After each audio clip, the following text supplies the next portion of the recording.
সরকার বলেছে আমাদের জুলাই মাসের ভিতরেই এবং এই বছরের ভিতরেই আমাদেরকে জুলাই ঘোষণাপত্র এবং জুলাই সনদ দেওয়া হবে।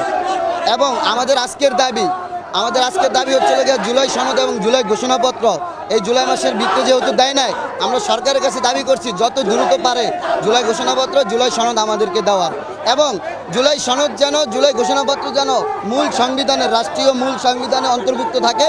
আমাদের আহত জুলাই যোদ্ধা এবং শহীদ পরিবারদের জীবনের যে নিরাপত্তা, সেই নিরাপত্তা নিশ্চিত, এবং আমাদের জুলাই আহতদের এবং শহীদ পরিবারদের সুচিকিৎসা, এবং আমাদের পরবর্তীতে যে রাজনীতিক দলগুলো আসবে তারা যেন স্বৈরাচার হয়ে আমাদের উপর আক্রমণ না করতে পারে, সেই কথা যেন উল্লেখ করা থাকে রাষ্ট্রীয় সংবিধানে এবং মূল সংবিধানে।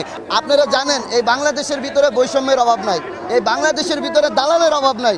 দালালের অত্যাচারে আর বৈষম্যের অত্যাচারে আমাদের জুলাই যোদ্ধারা প্রত্যেকেই ভয়ে আছে যে আগামী রাজনৈতিক দল যেটাই আসবে তারাই আমাদের উপর অত্যাচার করতে পারে, এটার কোনো গ্যারান্টি নেই। জুলাই সনদের যে খসড়াটা প্রকাশ করেছে সেই খসড়ায় আমাদের এই জুলাই যোদ্ধাদের নিয়ে, শহীদ পরিবারদের জীবনের নিরাপত্তা নিয়ে, রাষ্ট্রীয় স্বীকৃতি নিয়ে কোনো কিছু উল্লেখ করা নেই।